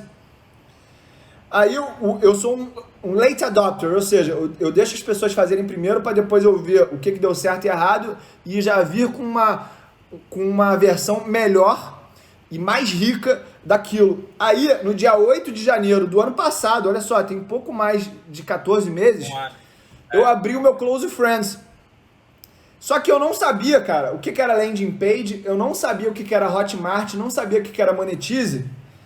Só que eu, para compensar todas as minhas limitações, o que eu fiz? Eu fiz. Peguei a minha conta, botei lá no Instagram, toma, essa aqui é a minha conta. Deposita aí. Quem quiser comprar o Close Friends do Tio Uli, na época eu vendi por R$347. R$347. Irmão, começou. Aí, vendeu. Tanto que travou a minha conta do banco. Eu não conseguia mais ver quem tinha pago ou não. E olha só essa lição. Aprende aí essa lição agora, quem tá escutando. Teve uma hora que eu não conseguia mais controlar quem tinha pago ou não. E aí, eu percebi que era ilimitado o número de pessoas que eu poderia colocar no Close Friends.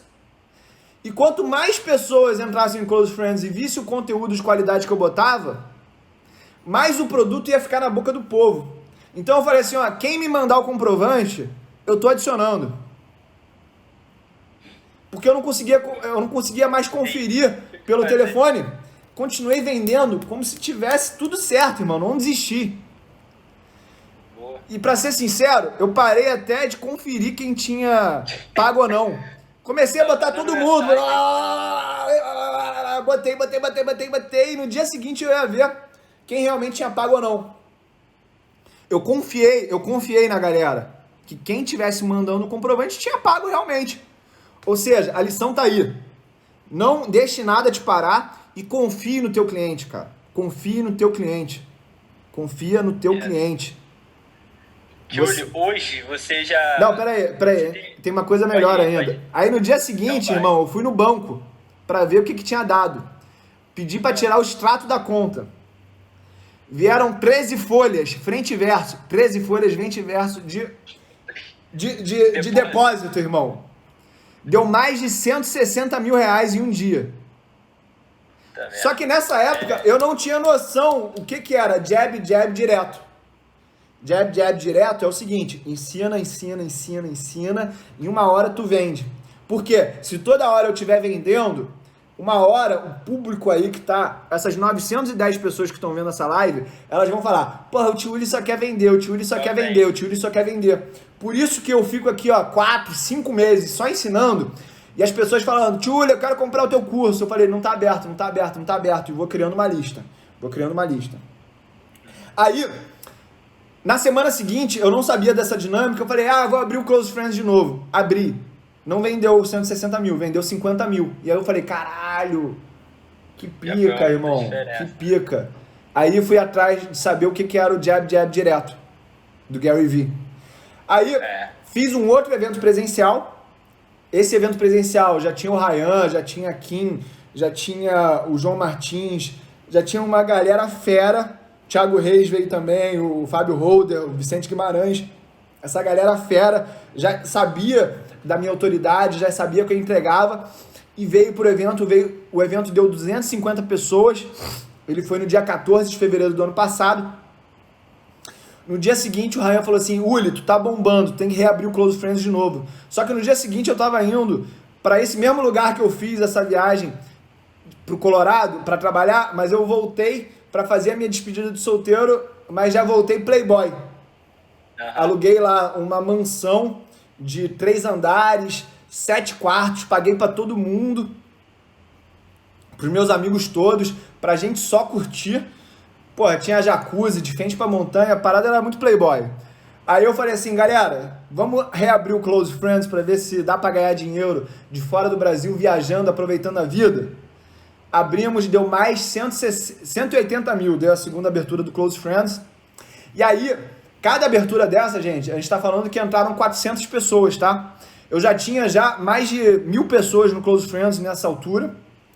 E o Ryan, mais uma vez, falou assim: Willi, agora tu tem que fazer o teu curso. Eu já não conseguia mais atender a galera da mentoria. Pelo Close Friends.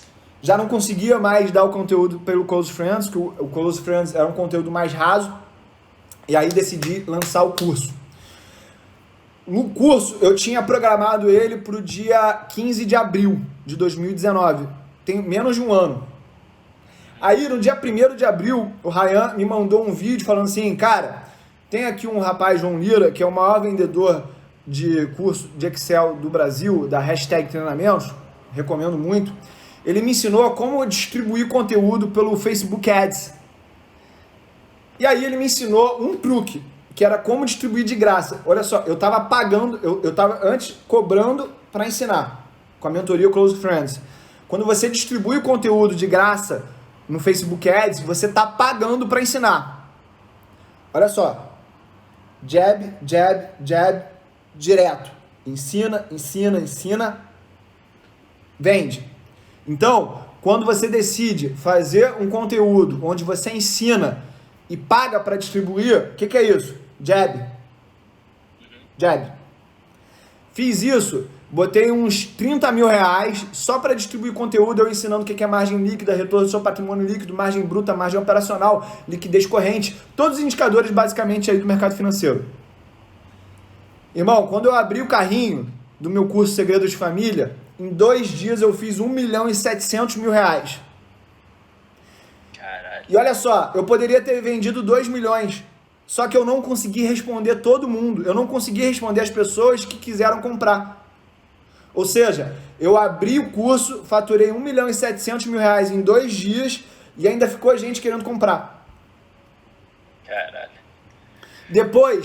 Depois a gente teve aí outras experiências, Se a gente eu não vou poder contar agora, porque senão a história vai ficar muito longa. A gente já está aqui 1h20, já tem 950 pessoas vendo a live ali no Instagram, Axel. A história, essa história de eu vender 1.700.000 em 2 dias e ficar a gente ainda querendo comprar, foi só o começo. A cobra fumou, o assunto ficou muito mais sério depois disso. 5,5 milhões de reais foi o que eu fiz em 1 ano no marketing digital, falando da minha paixão, não enfiando goela abaixo curso na boca de ninguém. Todo mundo que fez o curso ganhou dinheiro com essa crise. E assim, quando você é bom, quando vem uma pica que nem essa, a tua autoridade só aumenta. Então, uma ótima... Vamos voltar aqui para tuas perguntas aí, pra gente não se perder no assunto, cara. Foi mal, tá? Relaxa, que isso. Porra, puta história, tá louco? Tem que ser contado mesmo isso aí pra todo mundo ver. E todo mundo vê também que, tipo, 1 milhão, 5 milhões e tanto foi feito em 1 ano, só que é toda a sua história, né, mano? Todo o seu hard work até hoje, né? Não é, eu nunca fiz nada até hoje, nunca me esforcei e ano que vem eu vou fazer 5 milhões. Então... Essa é uma ilusão que a gente tem que acabar aqui pras pessoas, principalmente quem tá escutando aí, é o seguinte: você só vai bombar no online se você tiver lastro no offline. Você só vai bombar no online se você tiver lastro no offline. Por que muita gente fracassa no marketing digital? Porque não tem lastro no offline. O cara quer falar de educação física sem ser formado em educação física. O cara quer falar de fisioterapia sem ser formado em fisioterapia. O cara quer falar de dieta sem ser formado em nutrição.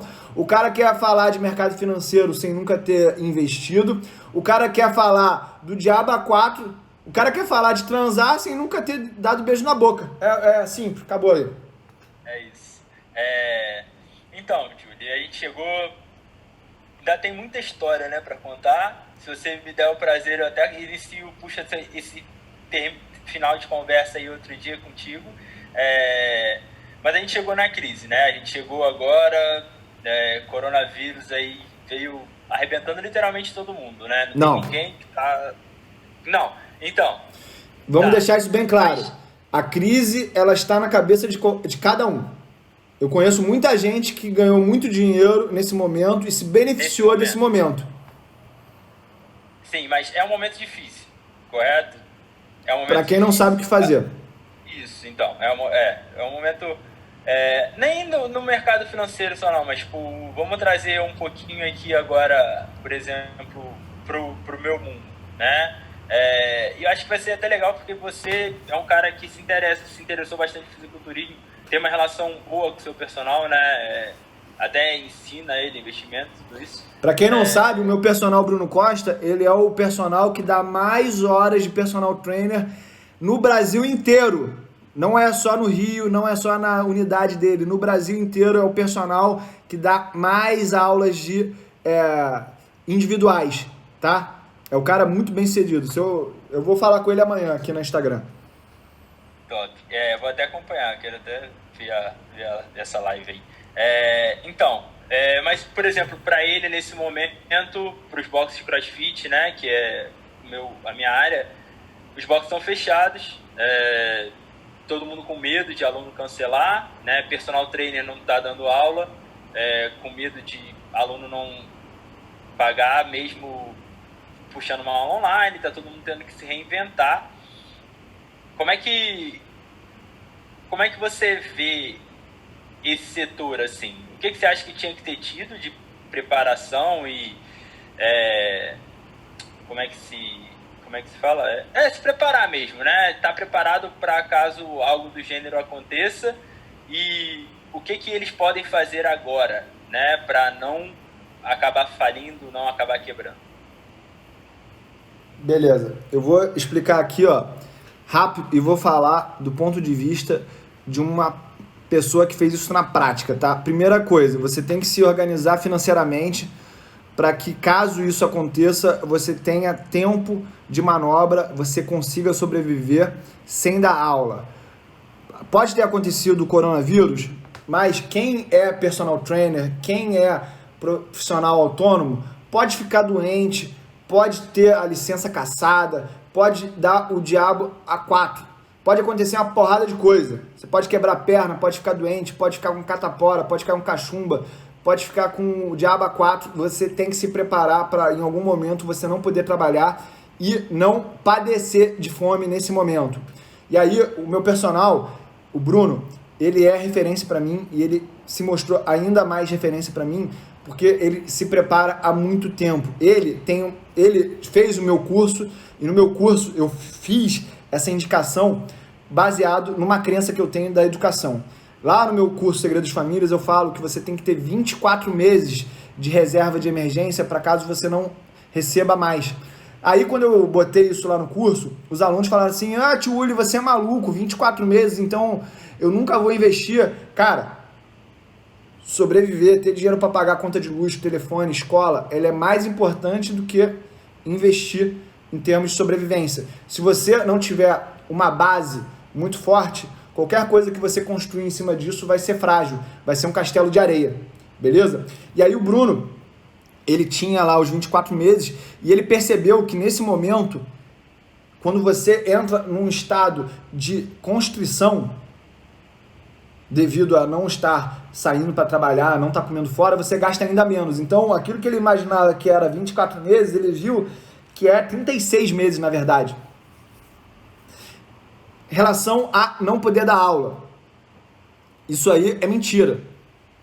Você pode ir na casa dos teus alunos dar aula para eles. Foda-se. Foda-se. Se você não botar comida na tua mesa, ninguém vai botar por você. Então, manda pra puta que pariu, manda cuidar da vida, quem tá falando para não sair de casa. Você, se pode dar aula na casa do teu aluno, dê aula na casa do teu aluno, tá? A gente está falando de uma situação de vida ou morte aqui. Quem não tem comida em casa, quem tem filho para alimentar, não tá querendo fazer escolha entre ser politicamente correto ou ser politicamente incorreto. É questão de vida ou morte. Quando a tua barriga tá roncando, você tem que ir para a guerra. E toda guerra tem baixas. Você veio na vida para vencer, para ser um general, ou você veio na vida para ser um perdedor, um liderado. Essa é a hora de você assumir o protagonismo da tua vida, tá? Tirando isso, agora eu vou falar para quem fez isso, para quem já resolveu essa história. Eu vou ensinar uma coisa na internet. Existem 2 tipos de maneira de você pagar alguém na internet. Você pode pagar dando dinheiro ou você pode pagar com atenção. Normalmente, quem tem o dinheiro não tem o tempo para ficar na internet vendo os conteúdos. E aí, quando ela quer aprender alguma coisa, ela vai aonde? Ela vai aonde as pessoas geraram mais visualização, onde as pessoas deram audiência. Então vamos dizer que eu quero aprender a fazer CrossFit. Eu vou lá no Google e vou botar CrossFit. Eu vou no cara que tem mais visualizações ou no cara que tem menos visualizações? Eu vou no cara que tem mais visualizações. Então esse momento, para você que está em casa, sem saber o que fazer, sem ter o que fazer, primeiro, malha todo dia e grava o teu treino e repassa para as pessoas de graça. Por quê? Isso vai gerar audiência que vai servir como prova social para quem quer comprar, ter uma referência. Beleza? Segundo, usa esse momento para gerar autoridade. Então, se você é designer gráfico, se você é professor de educação física, se você é professor de inglês, se você é psicólogo, se você é sexólogo, se você é diaba 4, se você até se você é garota de programa, transmite o teu produto na internet, tá? Quem ficar parado vai definhar. Você tem que agir. E a melhor atitude em relação ao medo e à insegurança é a atitude, agir. Você tem que agir agora. Então, pegue a tua arte, pegue o teu, como os americanos falam, o teu craft, grava ele. Não importa se está bem produzido ou mal produzido, o que importa é o conteúdo que você está gerando. O feio, ele é melhor do que o bonitinho arrumado. Axel, eu fiz 5 milhões e meio de reais sem ter editor, sem ter nada. eu ligo a câmera do meu iPhone velho, o meu iPhone é velho, olha. Eu ligo a câmera do meu iPhone velho e saio gravando, sem edição. As pessoas, elas querem ver vida real. Se você não tem um padrão Globo, faça o feio focado no conteúdo. Quem tá afim de conteúdo de qualidade, quem tá afim de conteúdo relevante, vai cagar pro nível de produção do teu conteúdo. Ele tá preocupado com a resposta que você vai dar pra dúvida, pro problema dele. Beleza? Então, aproveita, faz exercício de isometria, faz exercício de calistenia. Aquele galera lá do Mahamuda Team, esses caras estão voando, porque esses caras eles já estavam preconizando você fazer exercício com o peso do teu corpo antes disso ser necessário. Exatamente. Ó, e outra coisa, principalmente para os professores de educação física. Tem muita gente, eu sou MVF, eu sou CrossFit, eu sou treinamento de força, eu sou não sei o que lá, eu não sei o que lá. Olha só, aproveita para dominar todos esses métodos, porque eu já malho já há 22 anos. Eu já vivi mais dentro de academia do que muito personal trainer aí. Eu sou rato de academia.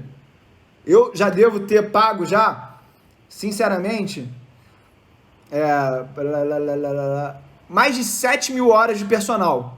Eu já paguei mais de 7 mil horas de personal. Tinha uma época que eu fazia 2 horas de personal por dia. Era 1 hora de musculação e outra hora só para fazer trabalho de core. Então, se você gosta de MVF, vai estudar sobre CrossFit, treinamento de força, para que você saiba criticar esses outros métodos e entender também que vai ter modinha. A educação física é feita de modinha como qualquer outro mercado. Então eu já vi a modinha de ser fisiculturista, eu já vi a modinha do CrossFit, eu já vi a modinha do MVF, eu já vi a modinha do Core Training, eu já vi a modinha de você parar de malhar e só fazer aeróbico, eu já vi a modinha do ciclismo. Então, o mercado ele vai gerar inovação a todo momento e você precisa dominar todas essas metodologias para poder saber criticar e saber abraçar as boas práticas. Yes. Muito bom. Muito bom. Um esporrinho, né? Um esporrinho bem dado, um esporrinho com carinho.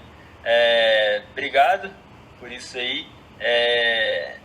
Uma coisa que, infelizmente, daqui a 16 minutos, eu por mim, eu ficava aqui horas te ouvindo. Infelizmente, daqui a 20 minutos, eu tenho que entrar num grupo de estudos aqui. Chegando no final, né, desse primeiro episódio nosso aí. É o primeiro episódio? Primeiro, né? Tamo gigante. Né? Vai que... Tamo gigante, irmão. Vou jogar, vai que... Essa hora é uma oportunidade para investir, no seu ver, para quem está começando? Cara, todo dia é uma grande oportunidade para você começar, tá? Isso aí a gente tem que deixar claro já de antemão. A bolsa já subiu já, eu vou ver aqui online só pra gente falar. A bolsa já subiu já aproximadamente 20% desde do fundo do poço aí. Então, se você sempre ficar esperando o mundo tá tranquilo para você investir, você sempre vai comprar caro e vai acabar vendendo barato, tá? Por quê? Porque o mercado ele vai dar recompensa justamente para quem assume risco. E aí, você tem que ter uma crença muito bem alinhada. Na minha cabeça, na cabeça do tio Uli, investir em ações é a coisa menos arriscada que existe, mesmo as ações caindo 50% uma vez a cada década. Essa é uma realidade do mercado.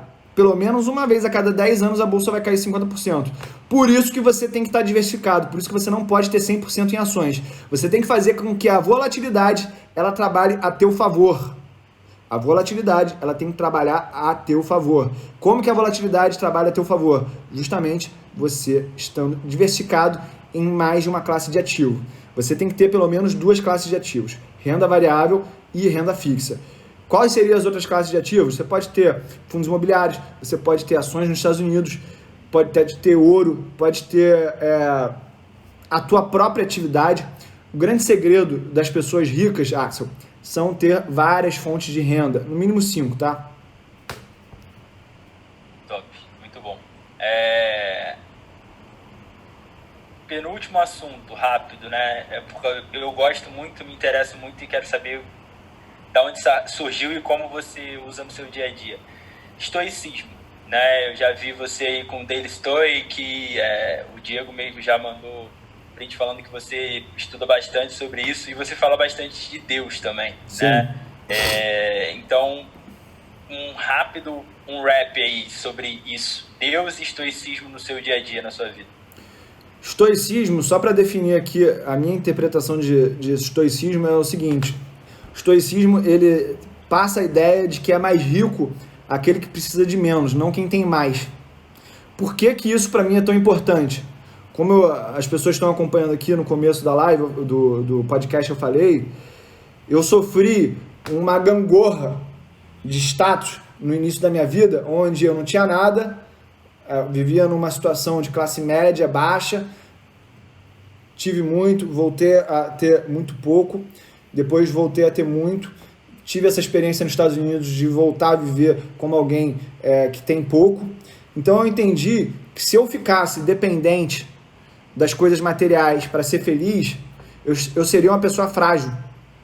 E eu tenho contato com pessoas que viveram essa mesma situação e elas caíram em depressão, caíram num abismo emocional, porque elas se prenderam muito a um status que elas tinham e a uma situação financeira que elas tinham, tá? Então, eu sempre tive medo disso, de ficar dependente do luxo.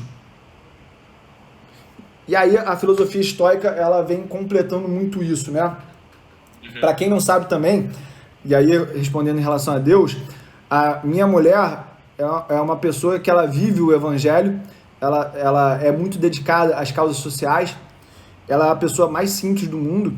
Só para ter noção, eu vou contar aqui uma coisa que eu nunca contei para ninguém, né? Sempre quando me relacionava com as mulheres, chegava no primeiro mês de namoro, eu pegava uma pataca de 5 mil reais e dava de presente de um mês de namoro. E aí as mulheres que aceitavam aquilo na boa, eu já entendia que elas não eram para mim. Isso aí eu não recomendo ninguém a fazer, porque isso era reflexo de uma insegurança que eu tinha. Eu queria entender se as pessoas, elas estavam comigo pelo meu dinheiro ou por mim. Porque eu tinha muito pouca noção do meu valor próprio. Então eu ficava testando as pessoas para ver se elas gostavam de mim. Isso era reflexo de uma insegurança minha. Só que a minha mulher, quando eu fiz isso, ela simplesmente saiu do carro e ficou sem falar comigo uma semana. Naquele momento eu entendi que ela era totalmente diferenciada. E o pai da minha esposa, ele é pastor. Então, no começo do namoro, ela falava assim, vem pra igreja comigo, vem pra igreja comigo, vem pra igreja comigo.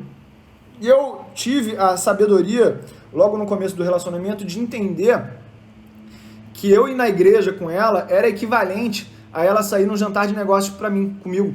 Então eu ia. Só que eu era muito focado. Eu acreditava em Deus, mas eu sou muito focado no mercado financeiro. E aí, nessa resistência que eu ia para a igreja, que eu tinha muita resistência de ser lavagem cerebral, e assim, você vai sofrer uma lavagem cerebral mais cedo ou mais tarde. Então escolha a lavagem cerebral que você quer ter. Se é a lavagem cerebral do bem ou do mal, tá? E aí eu fui lá para tentar explorar o máximo possível da igreja para o mercado financeiro. E uma das primeiras coisas que eu escutei o pastor falar é o seguinte: a minha família tem muitos casos de depressão, tá? A minha avó tentou se matar e tal. E eu tinha muito medo, porque eu acho que isso aí tem uma carga genética forte. Tinha muito medo de eu sofrer depressão, principalmente porque o mercado ele tem esses altos e baixos. E se você pautar o teu emocional para onde a bolsa está indo, você vai junto. Você é frágil nessa situação. E aí o pastor falou assim, só Deus é estável. Só Deus vai estar de braços abertos. Só o papaizinho vai estar de braços abertos para toda vez que você quiser acessar ele, ele não vai jogar nada na tua cara. Ele vai estar de braços abertos para você. A natureza do ser humano, ela é instável. E aí eu fiz uma relação disso com o mercado, com a minha vida pessoal, e eu entendi Porque é natural eu ser instável. Em algum momento eu estou eufórico, em outro momento eu estou depressivo. Só que se eu pautar a minha vida em Jesus Cristo, eu tenho mais chance de ter um norte bem definido. E aí, nesse dia, cara, eu já repeti essa frase 10.000 vezes, porque ela é muito importante para mim. Nesse dia eu entendi que se eu pautar a minha vida em Jesus, em Deus, eu tenho mais chance, tá? Eu tenho mais chance porque Ele vai estar sempre de braços abertos para mim. E aí isso foi transformador na minha vida, porque quando você entende que o teu fim, ele é com Deus, você não precisa temer nada, você não precisa ter medo de nada. Sensacional. Deus, Muito. por que tudo vai dar certo? As pessoas adoram falar, tudo vai dar certo, e aí quem não entende o que é dar certo, fica naquela crença limitante de que as coisas vão dar errado. Não, vai dar certo porque um dia tu vai estar do lado de Deus, já está do lado de Deus, mas um dia você vai estar para sempre do lado de Deus, em espírito, e vai estar tudo certo. Isso dá muita segurança. Nossa, é. Algo maior, né? É. Tem algo maior, sempre tem algo maior ali ao seu redor. E para fechar, uma pergunta que eu sempre faço. O nome do podcast é Seeking Growth. Então, o que significa buscar crescimento para você? As pessoas costumam perguntar para mim, o que te motiva? Você não precisa trabalhar, por que você trabalha? Você quer lá, por que você faz isso? Cara, independentemente se você tiver 10, 100, 1 milhão de reais, 10 milhões de reais, 100 milhões de reais, é inerente do ser humano procurar crescimento. Quem não está em crescimento está padecendo. A partir do momento que você não tem mais ambição de crescer, você está iniciando o fim. Por isso, é daí que vem que é só o começo. Se você não tiver a mentalidade que é só o começo, você está plantando a semente do fim. Yes, muito bom. Fechando aí, chave de ouro. Obrigado, Tchuli, pelo tempo, pela disponibilidade, pela humildade. Eu até falei com o Diego, ele falou, cara, entrevista o Tchuli. Eu falei, mano, o cara não vai me responder, mano. Não. Então, também fica uma lição aí para quem tá ouvindo, até para quem tá na live, cara. Se vocês acham aí que pessoas que estão em evidência, ou porque tem muitos seguidores, porque estão na mídia, não dão atenção a outros que estão crescendo e buscando o seu lugar, esse é um exemplo claro de que isso não é verdade, né? O não, você já tem, então tenta buscar o sim. Uma frase aí, Axel, que eu sempre levei como norte no marketing digital, é o seguinte: quem tem medo do ridículo não alcança o extraordinário. Yes. Então, mais uma vez, muito obrigado. Onde é que a galera pode te encontrar nas redes sociais, por mais que eu acho que a maioria dos meus seguidores já te siga? @Tiuli no Instagram e Tiuli no YouTube. Canal Valo Investing Tiuli no Telegram. Eu, sinceramente, eu não tenho modéstia nenhuma em falar isso. Eu gero o melhor conteúdo sobre finanças do Brasil, o mais completo, mais skin in the game e com mais amor também, que é o mais importante, né? Isso aí também já ficou claro nessa 1h50 aí quase de episódio e de lives, né? Uma seguida da outra. Bom, é isso, irmão. Foi um prazer te conhecer, trocar essa ideia contigo, aprender com você nesse tempo. Muito obrigado por isso. Tamo junto, irmão. Fica com Deus. Um abraço. Vou desligar aqui, tá? Valeu. Abraço. Galera, vocês aí que acompanharam essa live de quase 2 horas, muito obrigado aí. Eu vou tentar salvar, juntar tudo isso, vou botar lá no meu canal do Telegram, vou botar no meu canal do YouTube e é só o começo, tá?